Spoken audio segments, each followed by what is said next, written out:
Ladies, gentlemen, bodies of water, we are the Alchemy Lab. My name is Lee, and I'm still in fucking quarantine. But right now, I'm Cassius Valentine. I'm Carl, and this week I'll be someone different. And I'm Matt, and welcome to the new people, because there's some new subs. So hello to you, and welcome. Today is going to be an interesting... I mean, if this is the first one you're watching, it's going to be maybe a little bit misleading from Carl's point of view. You should definitely go back from the beginning if you've just joined us. This will make no sense otherwise. Yeah, or just dip in and enjoy. Yeah. Maybe this will tickle your fancy. In which I don't case know. we have I don't know about that. three Carl. beforehand. Yeah, because these are kind of episodic, so we don't actually need to know about Graccus whatsoever. Graccus could die, and we could continue. This is true. Graccus could crash on the airship and never come back. Yeah. Roll for crashing. You'll definitely meet him later, because he's not going to crash on the airship. I can tell you that definitively. I think that would disappoint you, Carl.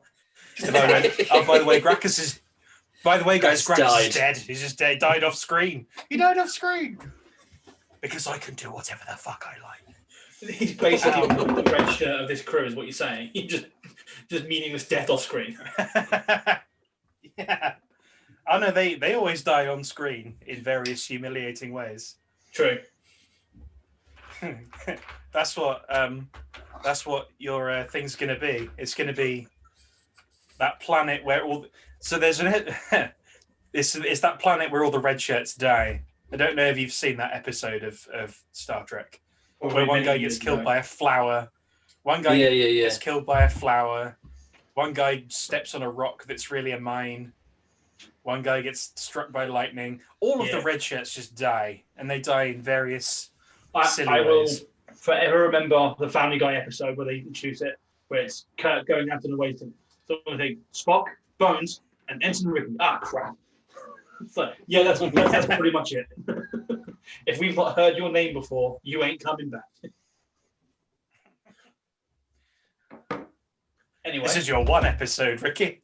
Enjoy. This is your literal 15 minutes of fame. Indeed. Well, as you've gathered by all of that, Graccus Foebreaker is away. He is away from the city of Mihre. He needed a break from Mihre after your journeys, after your encounter with Mihre in particular. Yikes. What you're getting up to, I imagine we'll see very, very shortly. But Cassius, you awaken in the what's it called? In the Smiling Skies Inn. Smiling Skies. You awaken in the Smiling Skies Inn. It is. You wake up later than usual. Not entirely sure why you wake up later than usual. You just do.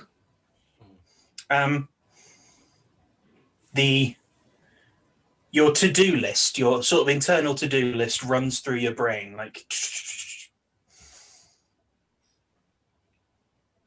You may have a busy day ahead. Okay. But the day begins. I think I'll go bother the owner of the Smiling Skies Inn for some breakfast and try and put a smile on her face.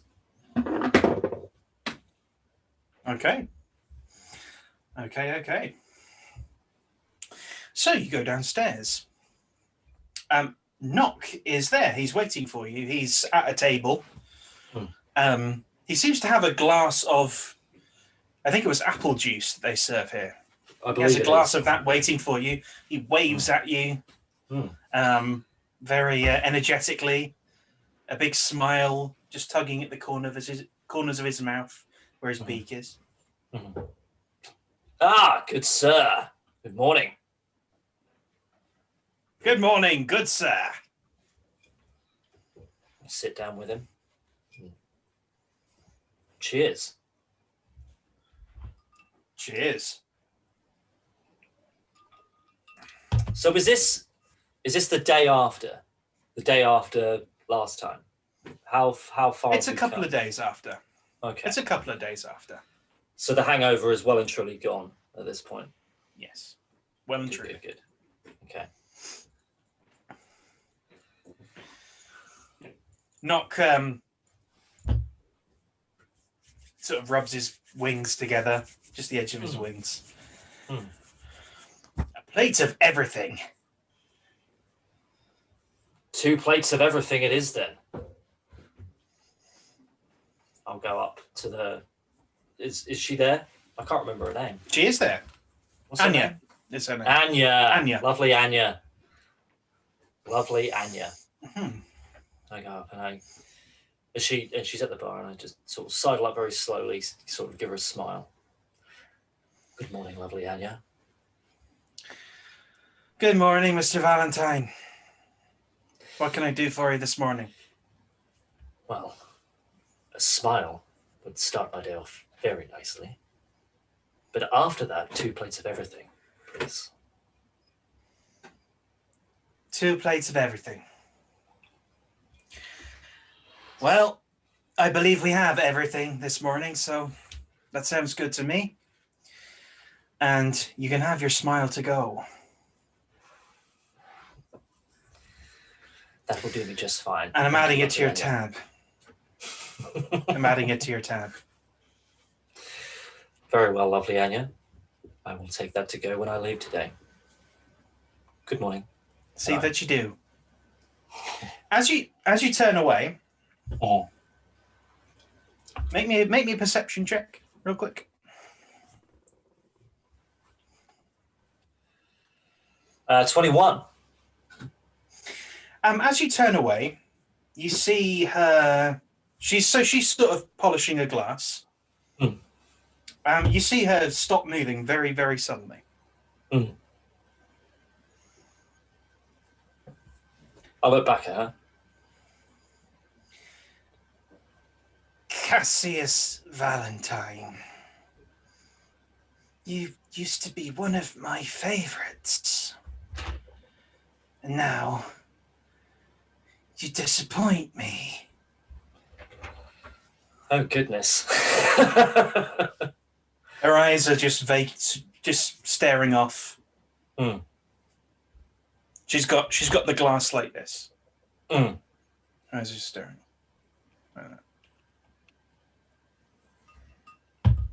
So is the voice coming from her, or has she stopped moving? It's coming from her. She is vacantly. She's like that, but her mouth is moving. The voice is hers, and yet it's also not hers at all. Such knowledge have you brought to me. Such secrets, delicious and rich, and yet meager scraps have you fed me lately.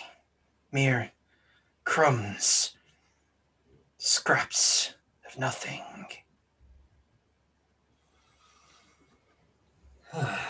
So I know who this is, don't I? I know exactly who the fuck this is. You know full well who this is, yes. Then, finally, you discover a repository of ancient secrets, old knowledge from lost ages. And instead of giving yourself to attain it, you blanch and cower. The Cassius Valentine of years past would spit on you now. Right the wrong, settle the debt, or the consequences will become dire. And you see Anya's nose is starting to bleed a little bit. And she comes back to, it's almost as if she's been switched back on. She's cleaning the glass. And I take a handkerchief Jesus. from my pocket and give it to her. Oh, thank you. Jesus. Hmm. Will there be anything else? No. All right. Well, like I said, you'll have your smile to go. Mm. Breakfast is coming up. Thank you. Thank you. And I sort of slowly walk back to knock. Good sir. I appear to be in a bit of trouble. Knock. Trouble. Yes. What to do about this? What to do about this?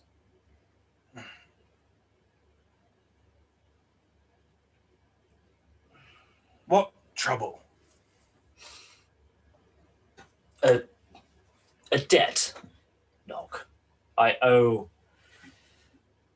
something.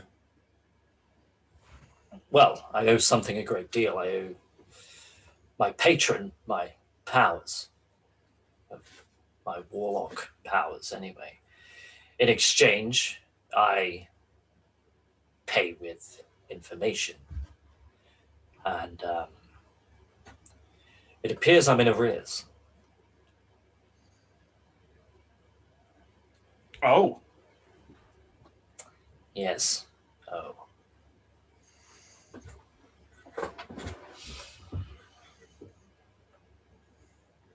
Secret mission? Maybe not, but I think it may just be a secret mission for me. I don't want to get you taken up in all of this. This is my mission, not yours, Knock. This would be very, very dangerous, potentially.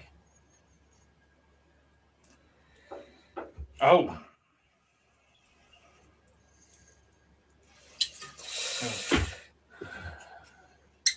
But all is not lost yet. Let's have our breakfast and enjoy ourselves, and I will think of a way to repay my debts. Good sir.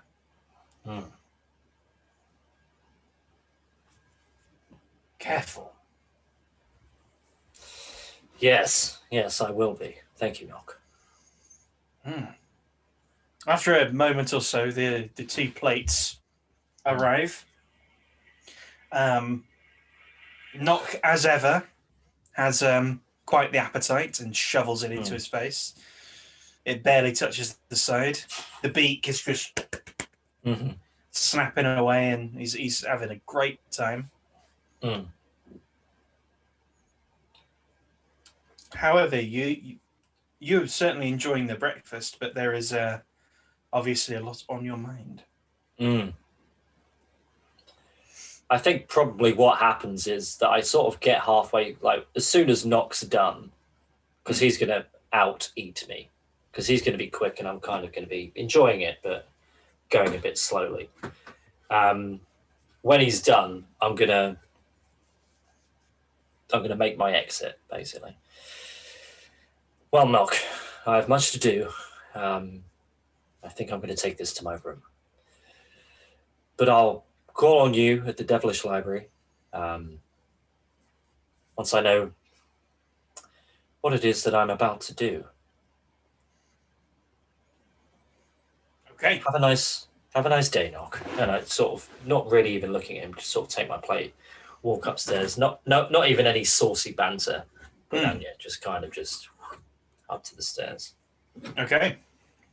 I get upstairs, lock the door, put the plate down on sort of like this sort of side table that I have, and take down sort of this map that I have. It's like an old map, but I take that down, and on it is just basically a hit list of everything that I have going on. That to-do list that you said I've got going on up there, there's a bit more going on here because you can see it visually. Well, what is going to please him the most? I have the drugs ring, which is interesting to me, but of no real interest to him. We have the cult. Very little could go on there, though. Hmm.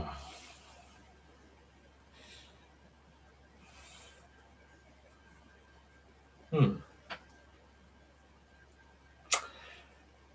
But I do know of someone with a very, very delicious secret.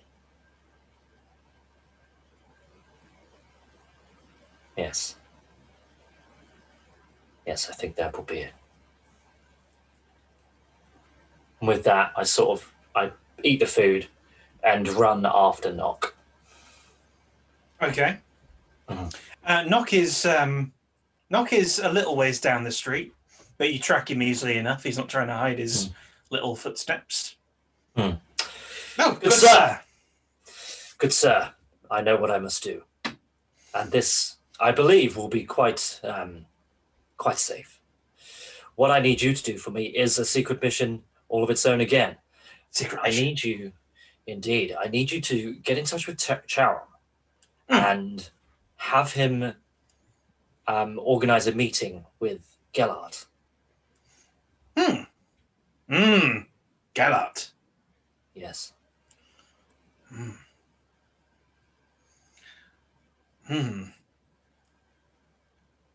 Yes, Knock? He affects Charon's voice. Turn inside out. I think that's only the case if they're trying to take Pox away from Gellert. I have no need to take him away. I just need to know what he is. Or it is. And when I spoke to him the first time, that was the first time that he had ever responded to someone in such a way. So I think he would like to have a conversation with me as well.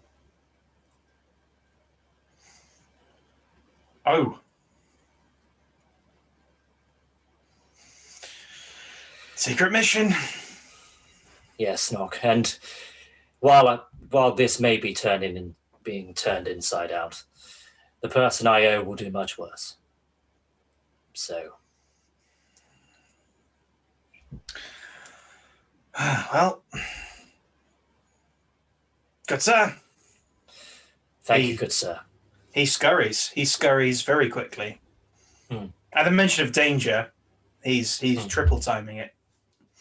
Heading toward where you know Charon to be, in his rather large house by the South Dock.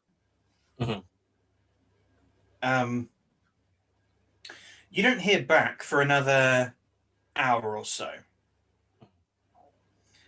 Where are you during this hour? I'm going to have made my way to the Devilish Library. I've eaten, and we may get some jobs in while he's here. So I need to be about. If our secretary isn't in, then I should probably be there. So our barman isn't taking Knock's role too heavily and could do his own job. Okay, so looking over letters and case notes and things. Yeah. On the Shaylon, room up, of course. Right.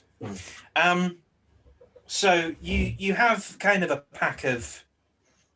You have sort of a pack of things that are going on, potential inquiries. There's a couple of inquiries in.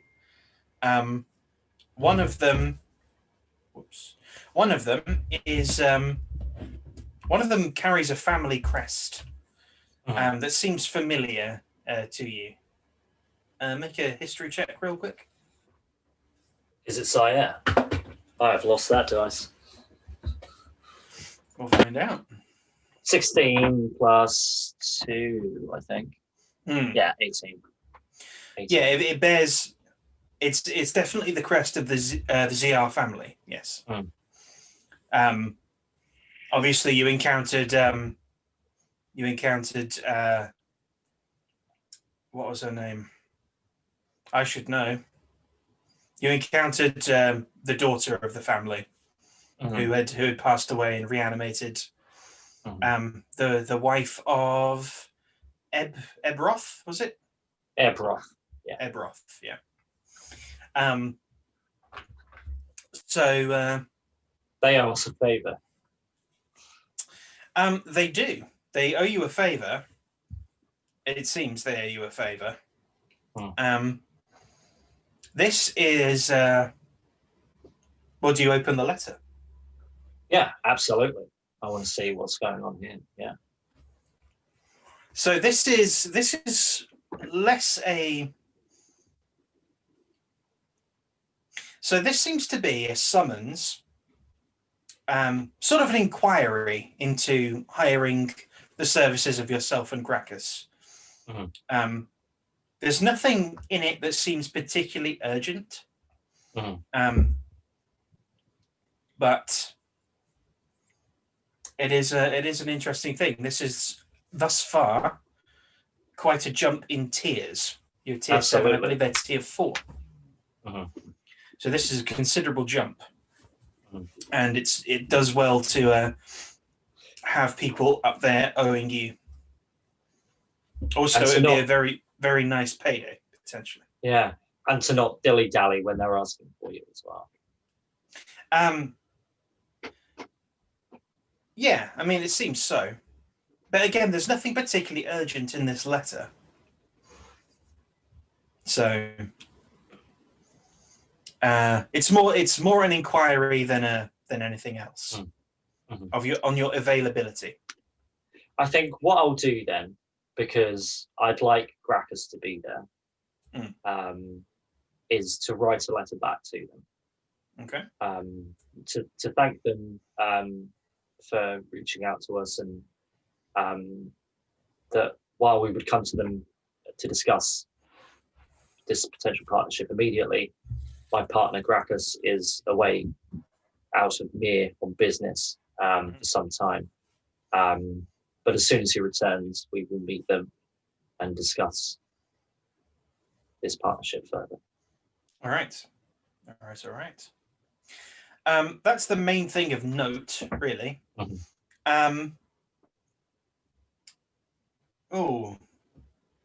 Given that you're a little distracted by things, and you're waiting on a reply, how much scrutiny do you give the stuff in front of you? What, the letter? Not just the letter, but like just everything. The whole place. Yeah. I'd say, in mechanical terms, it would be a passive perception check.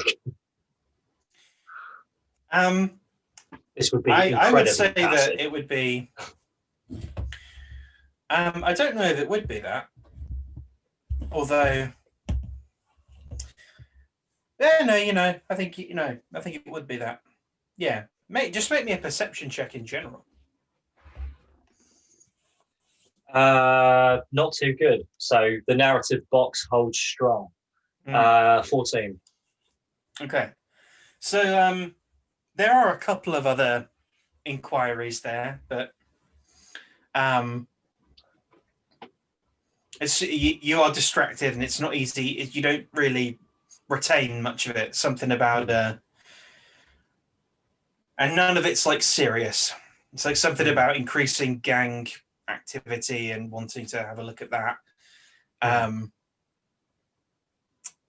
Seems to be a cold missing persons case. So, I mean, it's cold, so it's like to stay cold.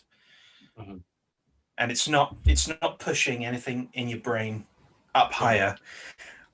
There's a couple of reports of overdoses, just in general sort of whispers, which seem to be due to the lover's haze, which is which without more information isn't really tickling your fancy so much.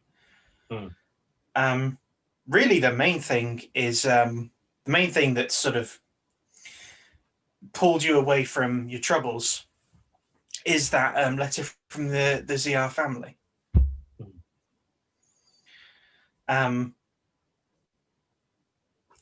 There is a knock on the office door. Come in. And knock scurries in.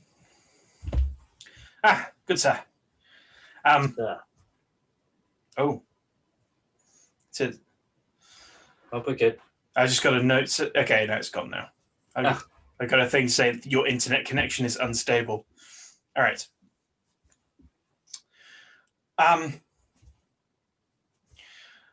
The meeting set up. It'll be in your standard haunt, I think. Not the devilish library, one you stay in. Forget the name of it. But they're holding some sort of event tonight, apparently. Some sort of seems to be performative. Maybe a variety show of sorts. A few bards are coming in. Public place will, in theory, at least Gellert thinks, will mitigate the potential for pox to come out, as it were. Well, I hope he comes out, but I hope I don't spill out of myself. Fantastic. Thank you, Nock. Good, sir.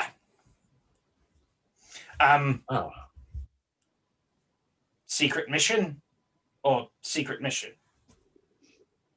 No secret mission for you now, Nock. No. So I will meet Gellert. You are more than welcome to come to this event. It seems quite fun. We're staying there, so the day is yours. The day is yours, Nock. Day's mine. Day's mine.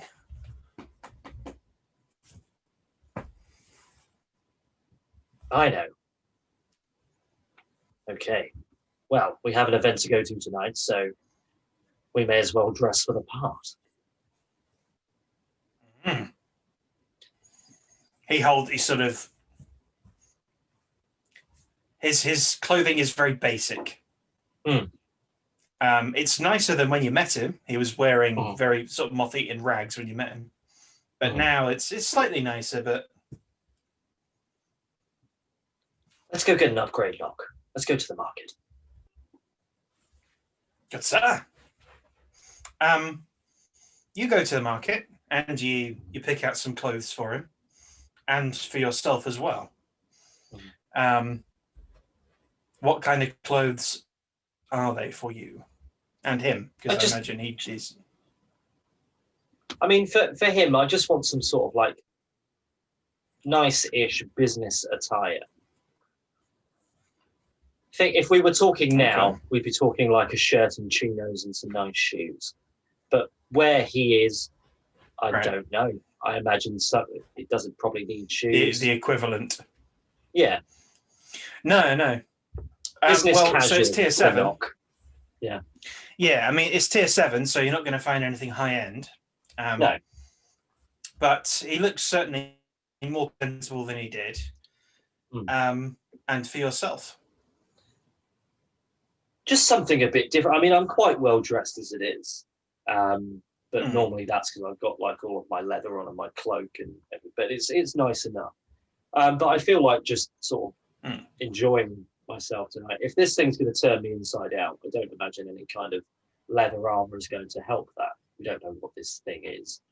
So me having that on or not, I'd like to wear something nice tonight. So maybe like a sort of a shirt and a waistcoat, perhaps. Maybe a new cape. I like a cape. Okay. Sounds good to me. All right. With that, and a hat. Cassius wants the a pair hat. of you sort of get yourself a hat. Okay, what kind of hat?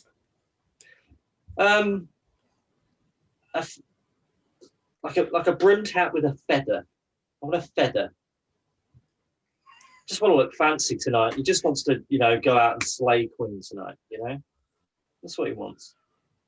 You look. I'm picturing the hat from The Mask. In fact, I'm picturing the entire get-up from The Mask. In sort of fantasy, if you can reframe that in a fantasy element and not make it yellow, I'm down. All right. Okay. Oh, I think you dress in black or dark grey. Oh. Yeah. And Knock is dressed in kind of a maroon, sort of nice sort of maroon color. I like that. But the two of you look pretty good. And the time passes to the beginning of this event seemingly all too quickly. So it's on the cusp of evening when it begins. The sun isn't quite going down yet, but it's on its way.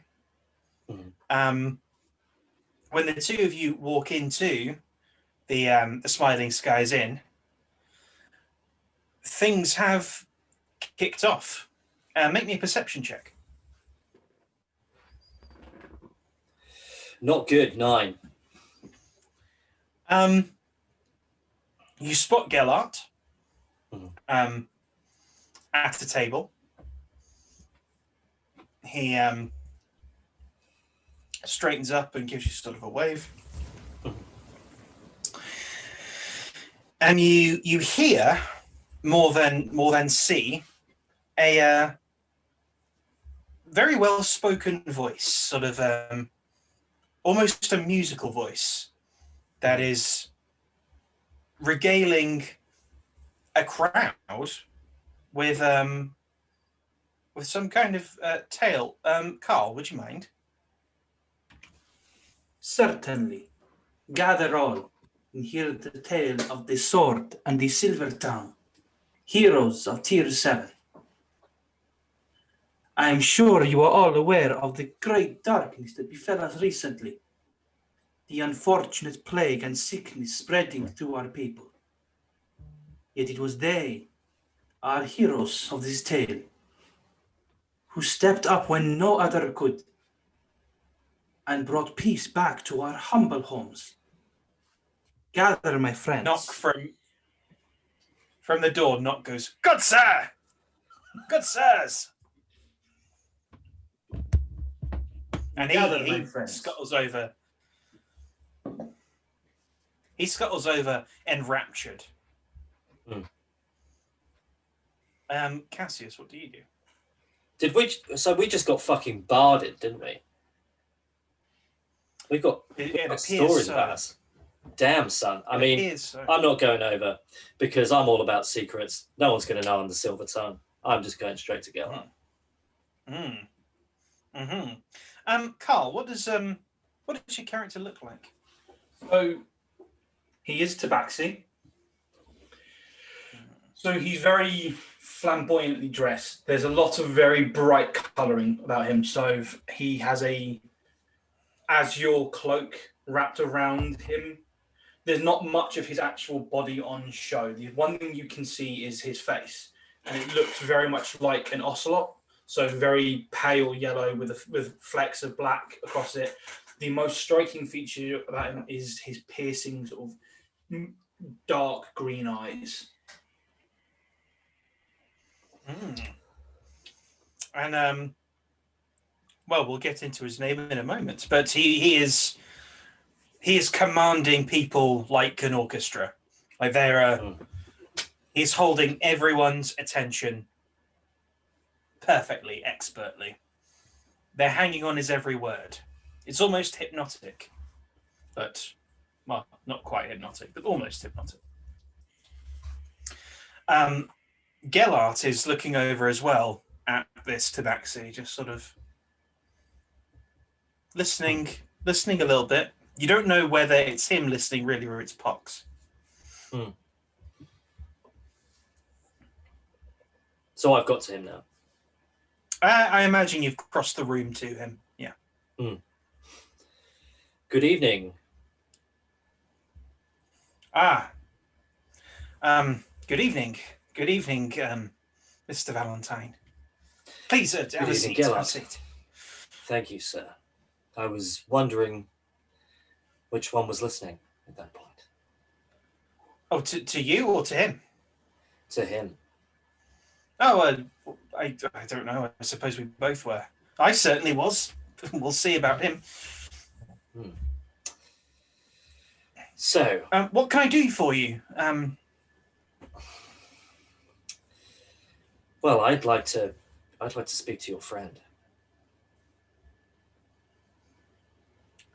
Again. Oh.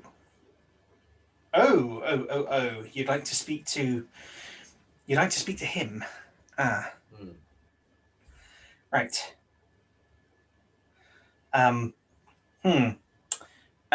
Why?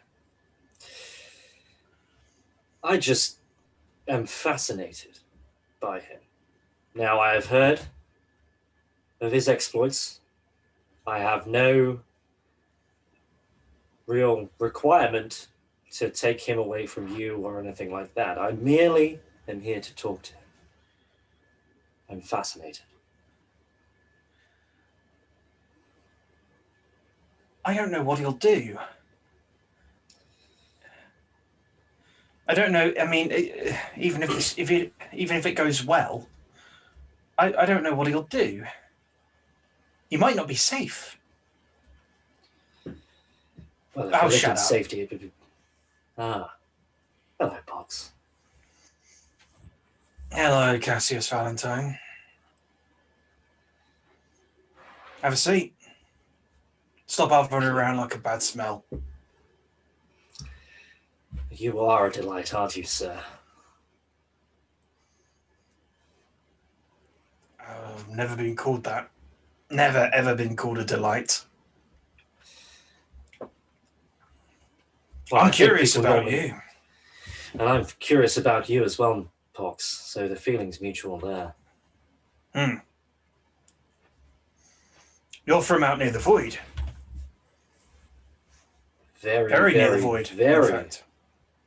the closest you can get to the void, yes. Debatable, but all right. But it has touched you. I can tell that. It's just the it's like a pepper on a bit of red meat. Yeah, there it is.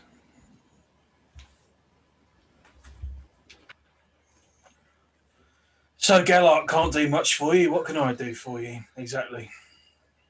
I just want to know more about you, Pox. I mean, I think the first thing for me to ask is, how do I go about not being turned inside out in this conversation? Oh, well.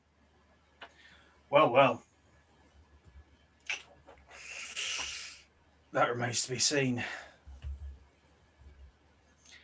Depends what you ask me, I suppose. We do have to be careful with our words. Okay. I'd ask where I shouldn't venture, but that is really against my creed to not step where I shouldn't venture. It's intoxicating to me, so... I imagine so. Talking of intoxication, and he points up, and a barmaid comes by.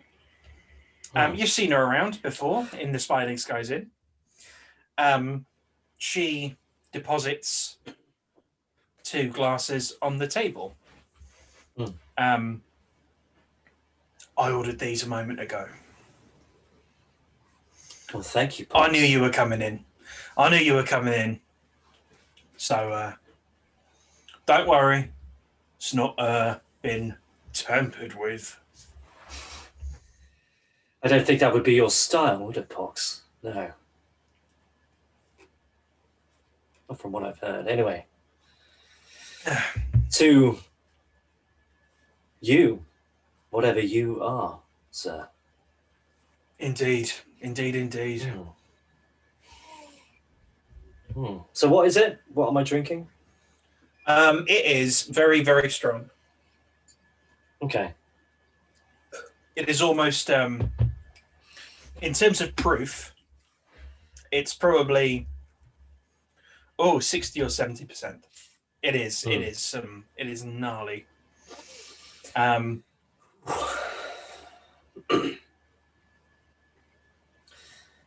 Is this your tipple? Is it? This is what you drink out in the void, is it? Or as close as you can get, I imagine. Oh, and it's just the only thing that's not weak as a fly's piss. It's all right, though, isn't it? It's all right. Yeah, it's not bad. So I said that I came from the furthest place you can get to the void. And I imagine you are from further than that. By your words. In a manner of speaking.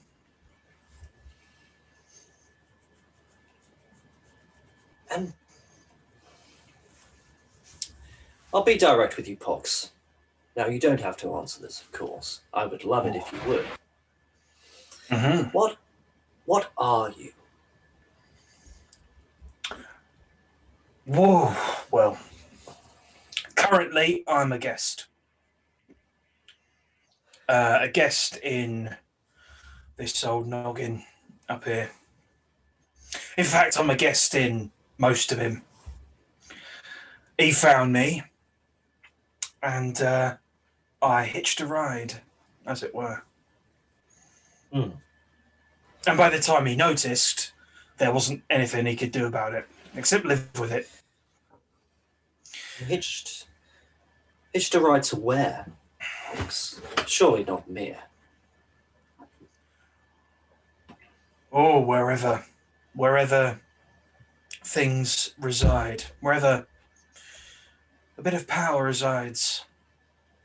Hmm. Power in the arcane sense. Cool. He's a well, he's not a cleric really. He's a sorcerer. Get that? Okay. He changed careers, as it were, after I stepped in.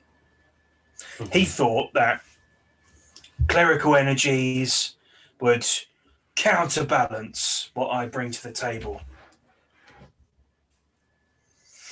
And would they? Well, the body as is. You understand? The body as is. I can't show all my cards. It's not just you listening. You see, it's him as well. Hmm. Not that I'm particularly So worried about him. You are presumably not the only of your kind, Pox. Oh, I doubt it. And before you were a guest, what would they call you? What would you call yourself? Hmm.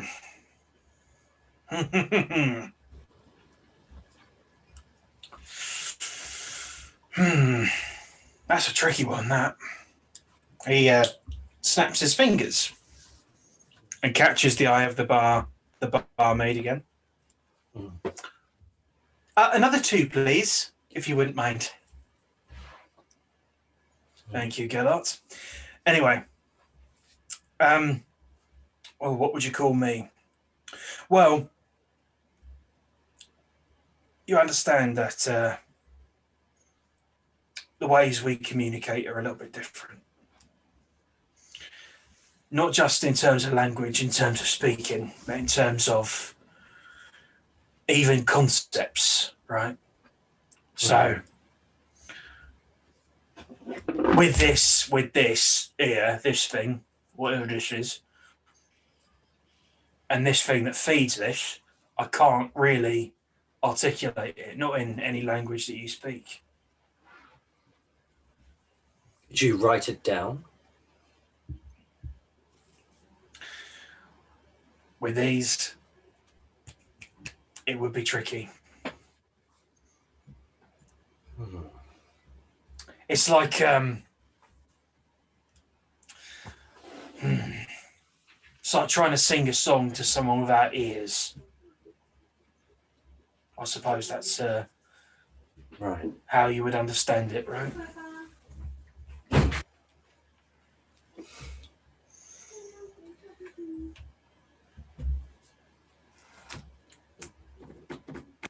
So, you are a guest, you are a hitchhiker, you are a seeker of power. I don't know where you're going. Arcane power. And where did you come from? Well, where did Gellard find you? Oh, he found me. Well, oh, 2 more glasses appear at the table. Same barmaid. Thank you.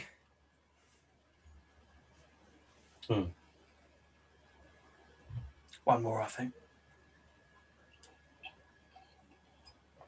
I hope it's not too strong for you. No, it's fine. Good man. Well, he found me. He found me in a place that not many people go. He found me at the what's your words? The point of impact is where he found me. The point of impact. Yeah, I think those are the words. I think those are the words that yeah. At least the ones in his vocabulary. The point of impact. Okay. In fact, hang on. Does he know anything else? He knows a language that's spoken by the ones with the horns and the ones The nearer to the Infernals. core. Yeah, that's that. He speaks in Infernal to you.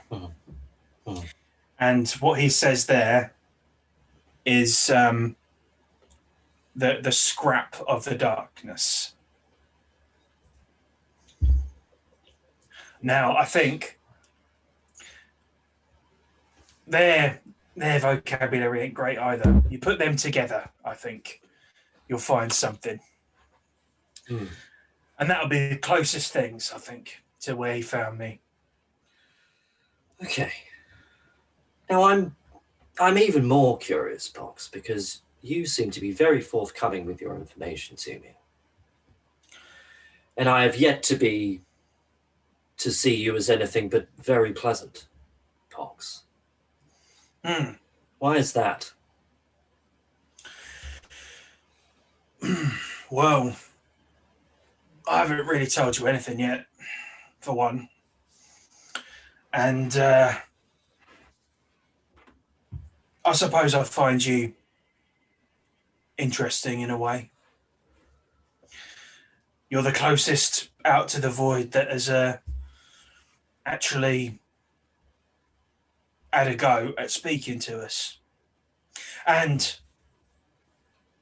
well, speaking and not probing, if you catch my drift.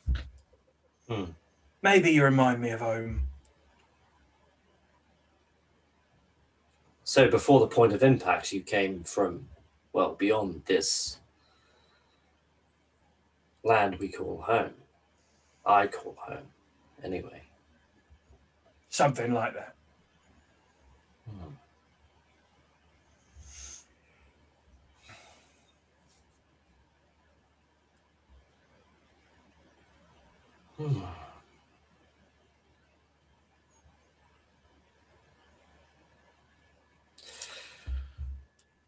Well, Pox, I've asked you many questions. You said you were also interested in me. I feel this has been a very one-sided conversation. Information comes with information. If I can impart anything to you, I'd be more than happy to keep this friendship alive. Indeed. Let's keep the friendship alive, shall we? Indeed. Looks at the bartender again. You don't belong here. You stick out. You don't belong on tier 7 of this city, I suppose you could call it. No. In fact, I don't really see you anywhere near it. So, what you doing down here? Well, I fell from grace a bit, Pox. You are right, I used to be quite high up the spiral, as it were. Mm. But someone has been laying lies about me. Now, I dealt in secrets and information.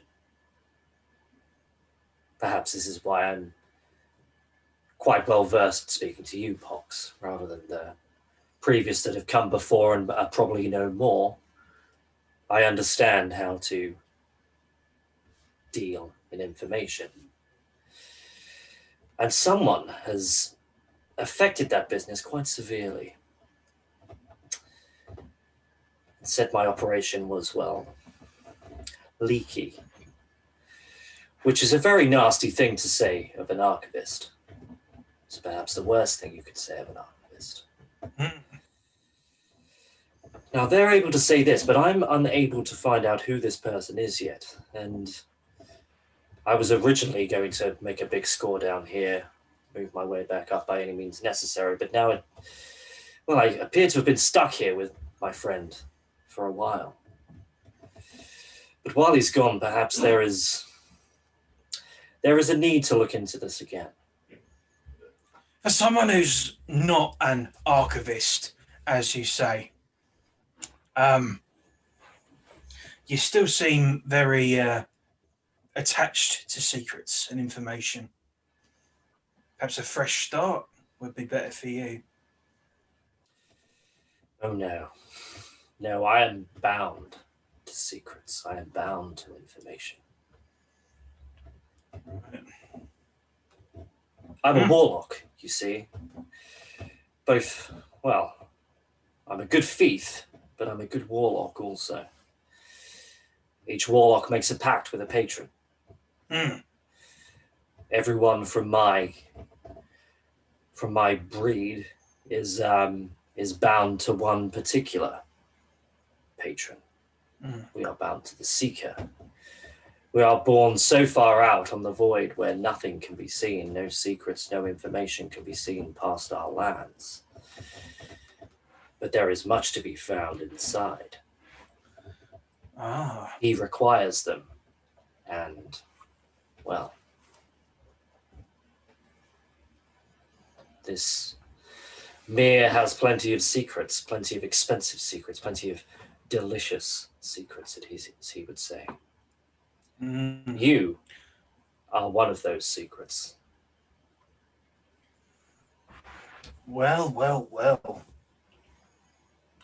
The glasses arrive at the table. What timing? I think then maybe a toast to secrets. Secrets. Mm-hmm. Before you drink, before you drink in the story, make a perception check. I fucking killed that one. That's a nat. That's a nat 20. Nat 20. Hello. Okay. Beautiful. Mwah. Oh, then I dropped it.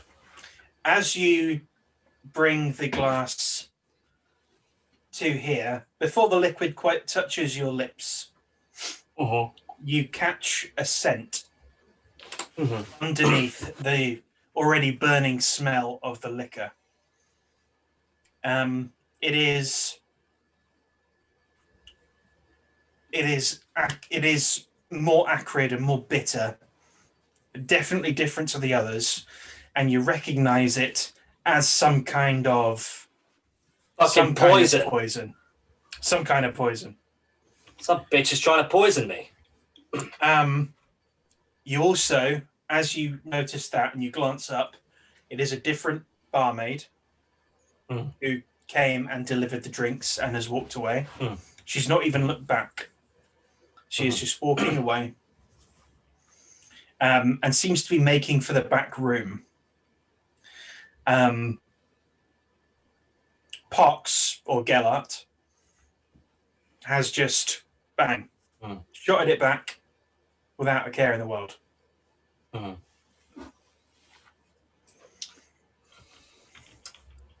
Pox, I apologize. I think someone has tried to take my life just then. I need to go and attend to this.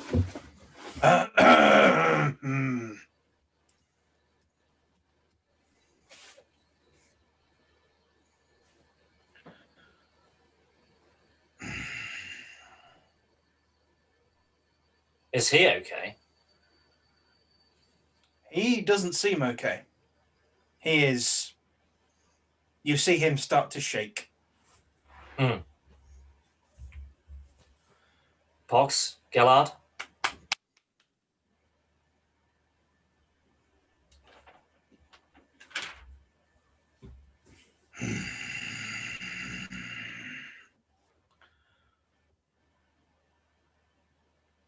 He flips the table. Okay. Oh, balls. Without warning, he flips the table. Mhm. It cuts you off, Mr. Tabaxi, mid flow.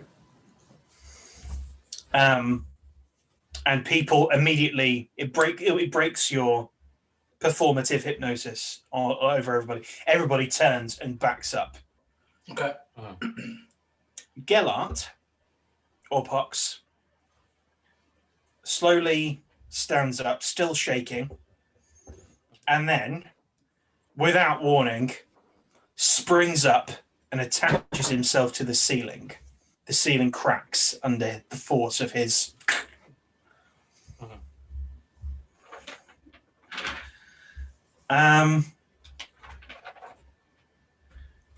His eyes have gone completely black.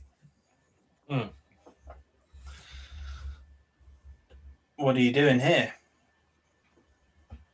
Oh God! Right. So the person who has just tried to poison me has walked off. How much time has passed? Can I bullet time this shit at the moment? She hasn't. Him. Yeah. Up on the ceiling has given her pause, and she's turned around in alarm as well.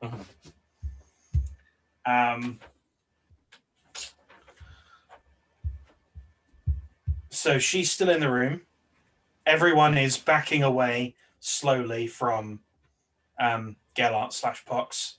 Anya behind the bar is ducked down, backing up slowly toward the kitchen area, where presumably there'll be some shelter.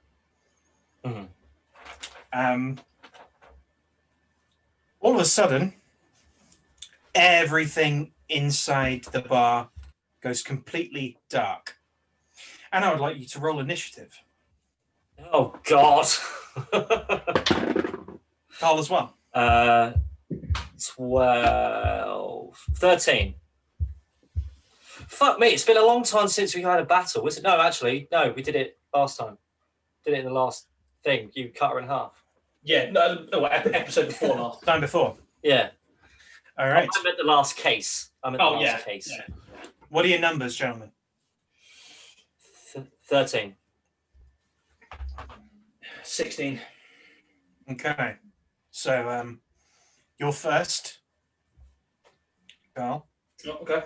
I'm still trying not to say your name. You're first. Then we're just going to call him Pox. Cool. And then Cassius.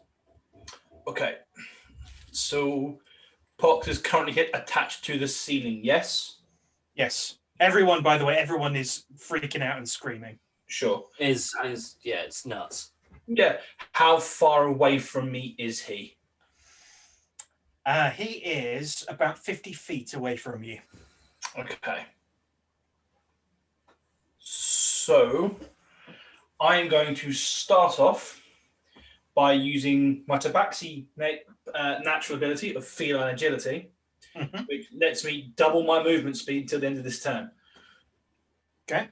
And I'm then just going to basically sprint towards where Pox is. And is he near any columns or pillars that I could climb? Nope. Okay. In that case, I shall then throw a dagger at him. With disadvantage. Yep, that's fine. Because of the darkness. Yes. Well, I have dark vision. Not this kind of darkness. Cool. Not in saucy darkness, Carl. I'm just making sure. Probably not going to work then. 7. No. Cool. You hear the dagger clatter against the ceiling. Okay. What is this guy working with? Oh dear. So, in response to that, there is a flash of light as a lancing bolt of eldritch energy flies your way. Is it going to hurt? Was this a 14? Are you sure he's a sorcerer? He sounds like a warlock to me. Was that aimed at me? Sorry, Matt. It was indeed. 14 doesn't hit. All right, so it like bursts at your feet.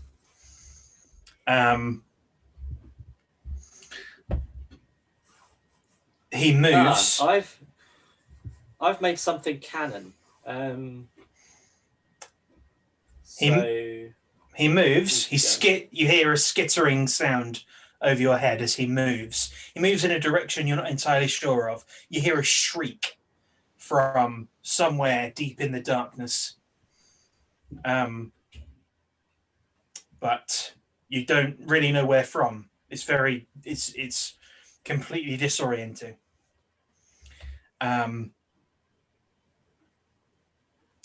Cassius, over to you. Right, so I can't see him, but can he see me? Yes. He can see me. Okay. That's really good to know. So I'm gonna go. So as long as he can see me, that's fine. I go, Pox, I am not your enemy. Please get down and we can sort all this silliness out. But there's that coldness to me again. Mm-hmm. That scariness to me again. Mm-hmm. So I'd like him. How close is he? Judging by the skittering, he's probably between 20 and 30 feet away from you. Okay, where? And I know which direction he's gone in. Yes. Okay, so I am going to move approximately 20 to 30 feet in that direction and then do what I was just about to say. Okay. What does he need to do? He needs to roll a wisdom save against 8, 12, 14. He needs to save on a 14. He rolled a 16. God, bitch isn't scared at all. So, Classic. anything else? Any other business? I mean, I don't know what that. I guess that's an action. As an action, there we are. Yeah, I don't think I can do fuck all. Actually, I might try and hide. This is the first time I've used any kind of rogue skill whatsoever. Okay. So, actually, no. I'll do the shielding aura. That's what I'll do because that's much better than hiding. I'll click on my shielding aura. Yeah. All right. Carl, we're back to you. Unnamed Tabaxi, we're back to you. Can I determine whereabouts he ran off? It skittered towards. I mean, I've just shouted at him. What is your passive perception? 14. Yeah, I think you can. You have a rough idea of where he is, with a margin of error of about 5 feet. Right. Okay. Is he near the bar by chance? He is near-ish to the bar. Yeah. You would estimate he's about 10 feet from the bar. Okay.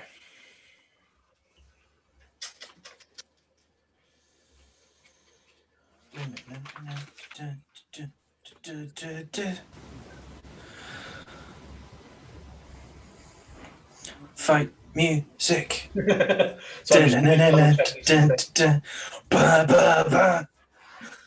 got the Final Fantasy one. Nice.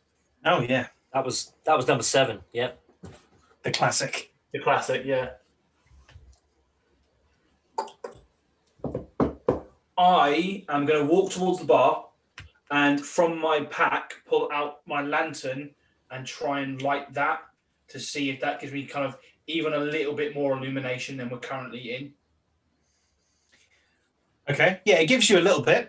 It gives you sort of a cone of around 10 feet around you. Okay. Beyond that, the light just seems to Okay. be swallowed. But you can see you can just see like a shadow of Pox above you. Right. Okay, well, that would have been my action, being fair. Oh, I didn't know I could do that. Okay. So yeah, I'm gonna that would be all I would do then this one, because I'm being fair, that would probably take me enough time to be in action, so that'll be it for me. All right. Okay. So the darkness lifts. Sort of suddenly. It almost gets sucked back into his palm, which is being held out like this. You see that the room is bloodier than it was before. Most of the people seem to have scarpered or are in the process of scarpering. A lot of them took cover, and now that they can see their way to the door, they just bolt for it. Pox, his hand just does, it's like squeezes and thrusts forward. How far apart are you? I mean, I'm within 10 feet of him. You're within 10 feet of him. You're within 10 feet of him. I'd be within 10 feet of him then. We both walked towards where Pox would have been, so we're right near each other. I'm going to say you're within 10 feet of each other. He does this, and it's almost as if there is a tear in reality around you.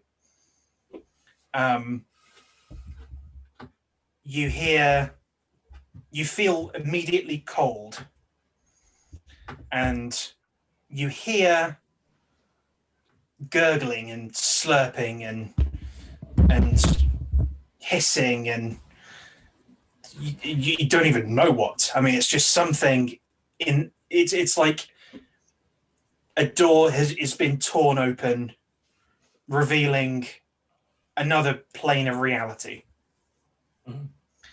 And it's hissing and giggling, and it's cold, and it's awful, and immediately the air thickens around you like you're moving through treacle.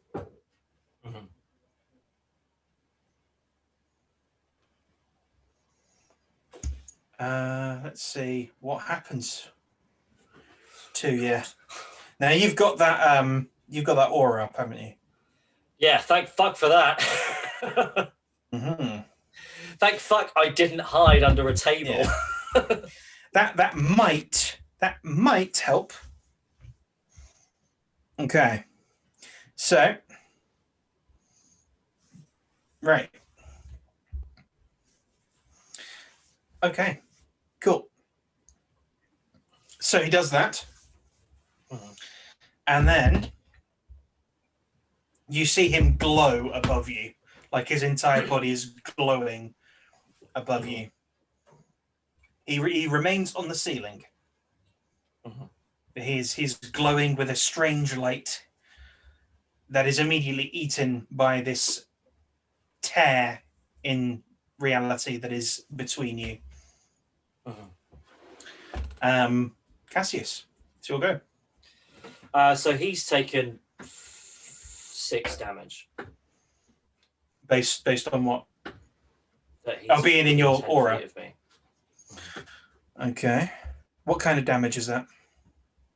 Radiant. Okay. Well, it seems like that should have happened. But the glow of your radiant aura, it seems to just bounce off him. It's like the light hits him and then it just dissipates and fizzles out as it approaches his skin. you started your turn in this area, and you have taken 9 cold damage. You're resistant to that, so that's 4 cold damage. And what do you do? I mean, I don't want to kill him.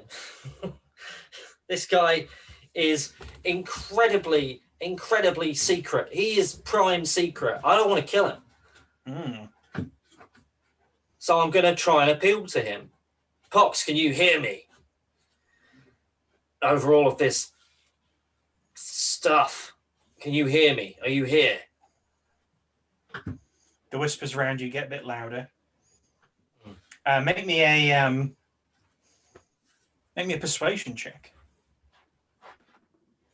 The opposite of a critical success. Okay. Okay. Cool. Make me a wisdom saving throw.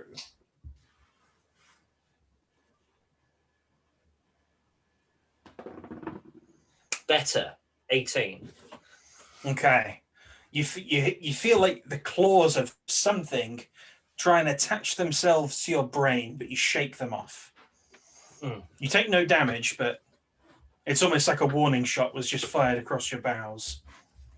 All right. I mean, I'm going to step back from Pox as well. I think that's how I'm going to end this, by stepping back very, very slowly. How far? I don't know. As how far far as you can I get away from him? Yeah, probably. Seems like this is not a good place to be at the moment. So for about 10 feet, you find it really, really difficult to move. It's almost like the air is pushing you towards him. But you persevere and you get out of what seems to be the radius of this thing, and you back up a couple of steps. You back up another 10 feet, and you seem fine. What it looks like ahead of you is a sort of, it's almost like a black hole. It's like light is bending around this sphere of black. And this is just glorious to me, isn't it? What on earth is this thing that I was talking to mere moments ago? That's what's going on up here. This is glorious. Mr. Tabaxi. I don't know what the other person is doing. I don't like the fact there's something stuck to sin glowing that's opening up tears between what appear to be the worlds. I'm going to throw my other dagger at it. You take 9 cold damage first. Cool. Throw your other dagger at him. Now, because I'm acting before him, I'm getting advantage, by the way. Okay.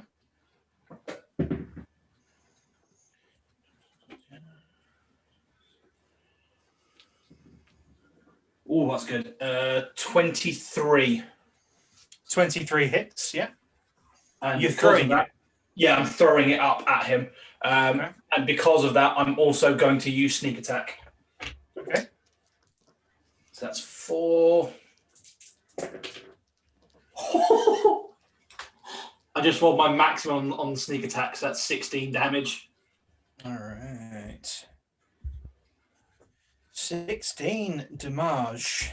16 DiMaggio. Okay.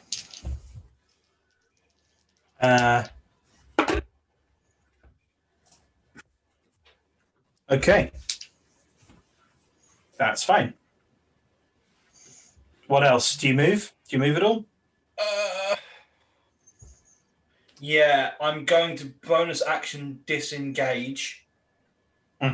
Just to be safe. Sure. And retreat as far back as I can. You've got some pretty decent movement. Not anymore. It's back down to 30. Okay, so Feline agility only works for 1 turn, and I can't use it again until I don't move for a turn. Okay, so you back up again. The same thing happens with you. The air is resisting. It's trying to push you further toward these whispers and slurps and coldness. But you eventually do break out. You back up 10 more feet. You spot you spot the Asimar fellow who was talking to this this person not long ago. Hmm. Potentially an ally. Any words passed between you? I have nothing really to say to this guy. No. I'm in total awe. My What friend, perhaps you earth? can do more than just stand there and look at it. I'm trying, friend. I'm just not trying to hit. You're trying to kill it with daggers. Have you seen what it's done? Most things I find, you stab them enough, they do not get back up. You'll find that until one doesn't. So it only takes one to kill you. So far, I still am here. He interrupts you. Oh, I'm going to interrupt myself with a cough.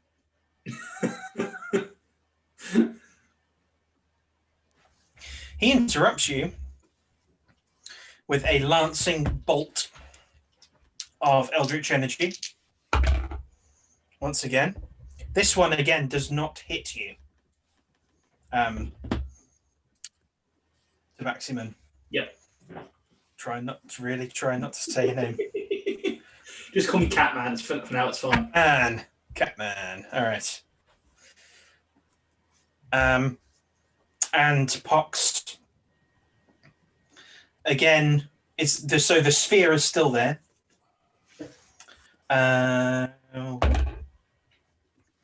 Okay. So make me a perception check. Actually, no, passive perception. Mine's 14. Yeah, 14 and 12, right? 16, I think. Oh, way higher. Okay. I think yours is much better than mine, to be fair. Yeah. So you both catch that while the sphere is still there, this strange thing, you can both clock that he's trying to flank you. So he's moved around to the side, attempting to get some kind of vantage point on the pair of you. Mm-hmm. Cassius, it's your go. Right, so he's chucking eldritch energy at me. He's a sorcerer. He's also opening up reality.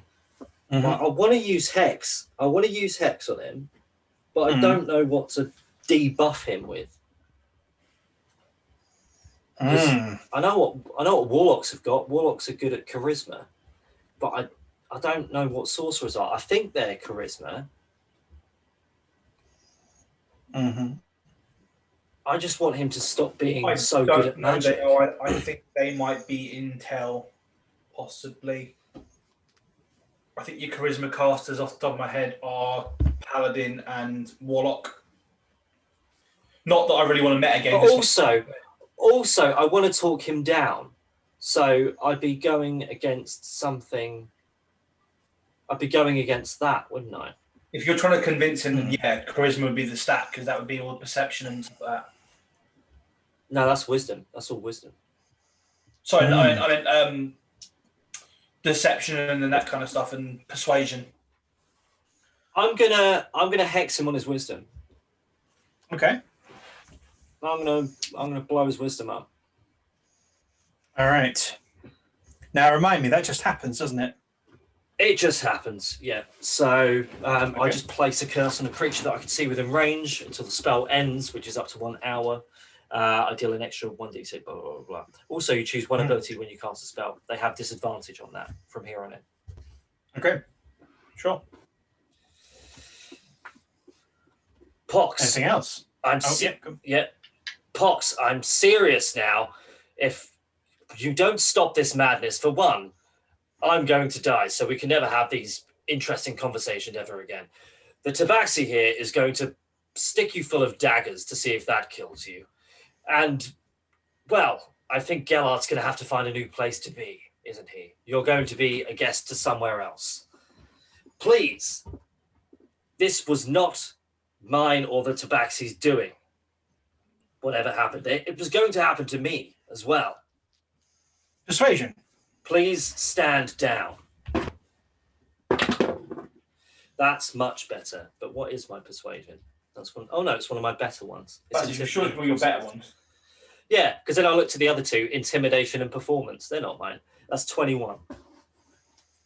Okay. I mean, he doesn't stop. Yeah. His eyes are still black. He's still predator-esque. Mhm. Any other business? What do I have left, like in mechanical terms? In mechanical terms, what was your base roll with that persuasion, by the way? 15. Right, and that took you up to 21. Okay. So really, your best options are fighting him. Mhm. Fleeing is probably not going to be your not going to be what you want to do, I imagine. No, absolutely not. No. You can still try and talk him down, Mhm. but you get the sense that it's going to be very difficult to do that. Mhm. Mhm. And he doesn't seem to have any problem with harming you. Yeah. Or the tabaxi. What does that do? But like, what do I have in terms of actions left? So I've done a bonus action. You have your action and your movement. Okay. Well, that sounds a bit lame, so I won't do that. So I'm gonna. We're by the bar, I imagine.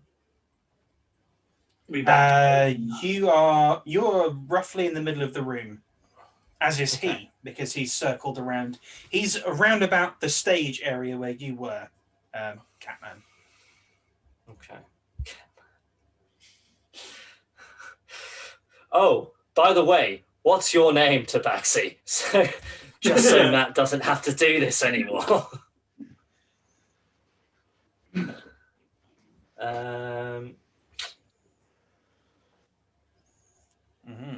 Right, I'm gonna shoot him. I'm gonna fucking shoot him as well. Okay. Shoot him with the Eldritch Blast. Plus, I don't know. 21 again. 21. That hits him. And now I get to use a 1d10. Fantastic. Which is a 10. Yes! Is that plus your spell He's attack also- modifier or not? I don't think it is it? No, it's not. So that would be 14. Your charisma mod. Or is it your charisma mod? You need the invocation for that. All right. Well, yeah. So it hits him. Oh yeah, it's just 1d10. Yeah. And he gets pushed 10 feet as well. All right. Well, that knocks him off the ceiling. Good. So he lands on all fours, and then gets up to his feet, moving quite unnaturally, but still fixed on the pair of you. Catman. My name is Shift, my friend, and I assume you want him alive, yes? It would be preferable, yes. You can never make things simple. Fine, I'm going to run towards him, because I'm assuming now I've had him hit the stage, I know where he is. Oh, yeah. As I'm running, I'm going to draw my my weapon and basically jump onto the stage and try and slash across his legs. Okay. Again, advantage. That's a pretty good roll to start off with, so I probably won't beat that. It's 24. Sure. Cool. And then I need a D8. And again, I'm going to sneak attack with this as well. Okay. Yikes. It's once per turn. Right. 6, 11, 15. 15. Sorry, no. 18. I thought to add my +3. Oh, 18. Right. Fire immediately forms around you. It like covers your entire body. Oh. And I throw the damage dice on the floor. But when I pick it back up... Please let it stay there. When I pick it back up, that is an 11. So 11 fire damage. Okay. It is his go.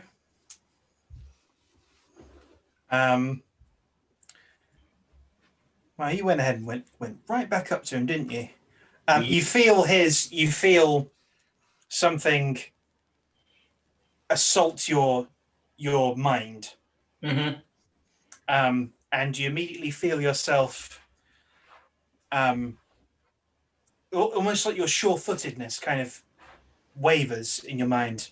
You now have disadvantage on everything dexterity. Yikes. Okay. Oh, no. Wow. No save or anything on that. Jesus. Okay. No, it's a hex. So Fair enough. Fair enough. He... what does he do? I mean, you're all up in his grill. So...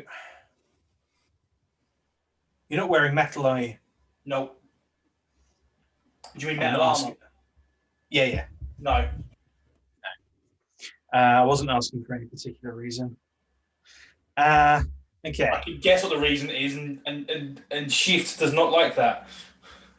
Yeah. No one wants a cat in a hot tin suit. No one does. In that case, he's going to... I mean, he's probably just going to do it anyway. He's going to shocking grasp you. Which... Boop. The shocking grasp, so he grabs you with both hands.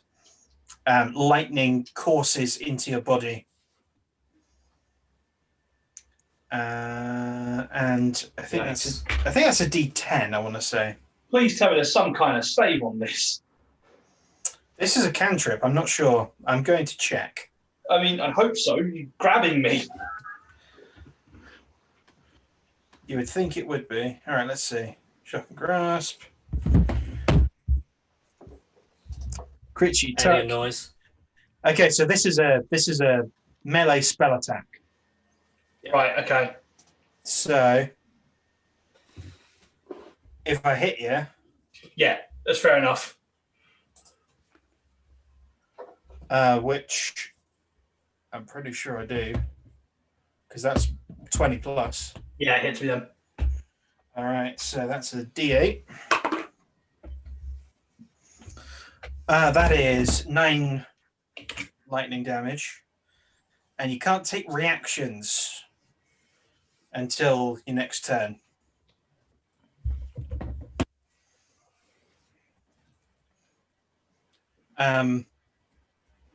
Now, does that include opportunity attacks? I believe that would be a reaction. In that case, he's going to move away from you. His full movement, just back toward kind of the middle of the room, back toward the bar. He's almost toying with you at this point. Cassius. With Shift? With both of you. Right. Pox, I would really appreciate it if we could not do this at the moment. Someone has tried to poison me, or you, or both of us. Now, rather than us trying to kill each other, of which I'm still not trying to do, could we please work together to find out what the fuck has happened?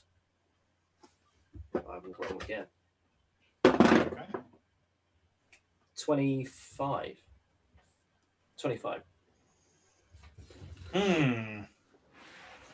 You see his eyes flicker. They're still black, but he sort of squints at you like.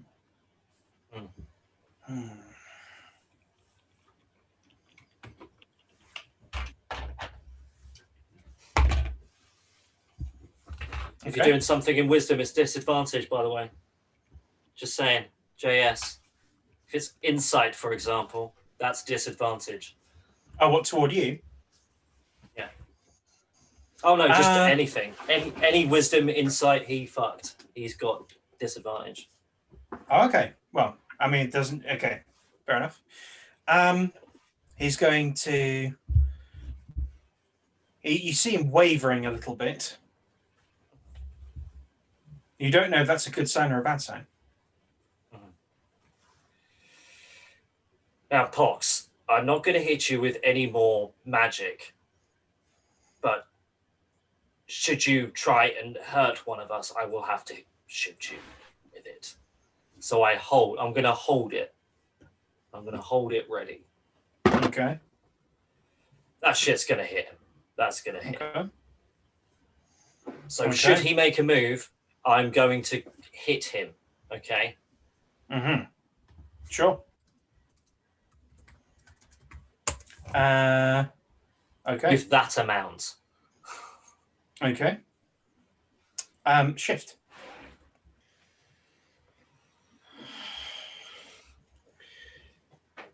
Would you be so kind as to perhaps get this the fuck up and done with already? I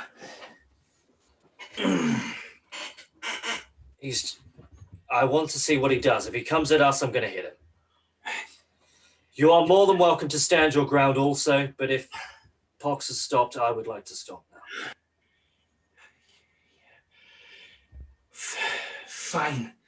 I sort of stand at the ready with my blade up, but I don't act. So I'm just going to hop my action at this point. Okay. Okay.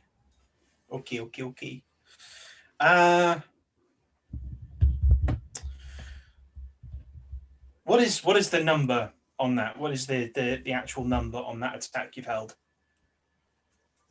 My one? Yeah. Like Well, with modifiers.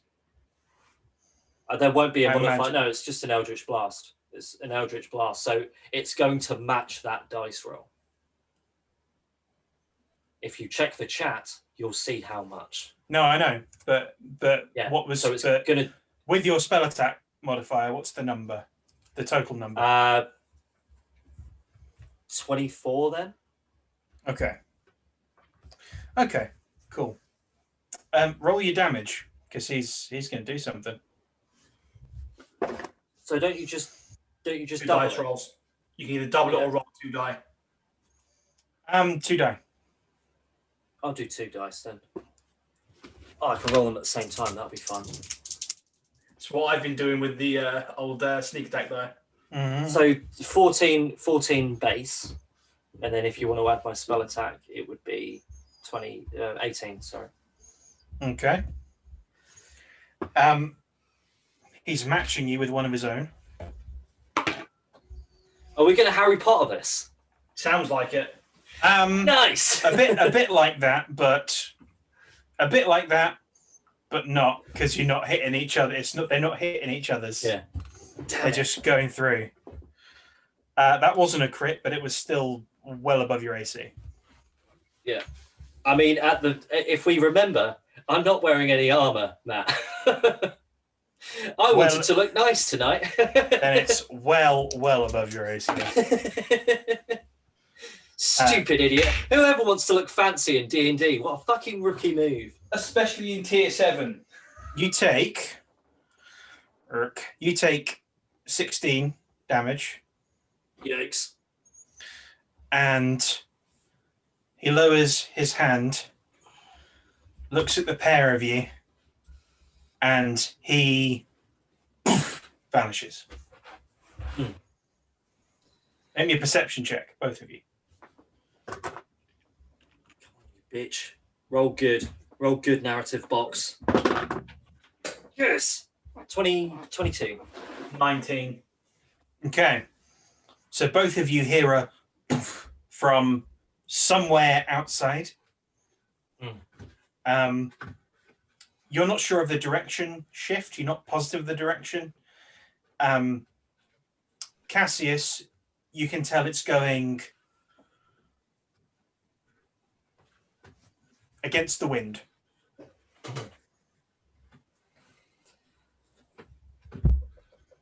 And you hear footsteps. I'm quite happy for him to go. Really, I hope he doesn't come back and kill me. But we'll come to that at this point. I want to find out who the fuck poisoned me. Well, we'll find out next time, because that's a good time to break. What a way to end it. I want to find out who the fuck poisoned me. Not yet, motherfucker.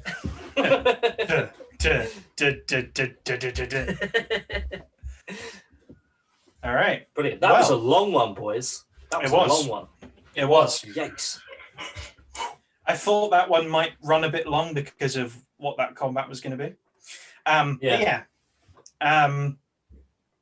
Thank you for watching, ladies and gentlemen, bodies of water, and new people. Thank you for coming and giving us your eyes. And we'll see you in part 2 or 3. 2, 3. Part 3. Drinking games was part 1. This is part 2. Games 1. We're on to part 3. Okay. Yes. Right. Cool. Like, share, subscribe, do all those things. Invite new people so we can talk to those as well. Love you. Bye.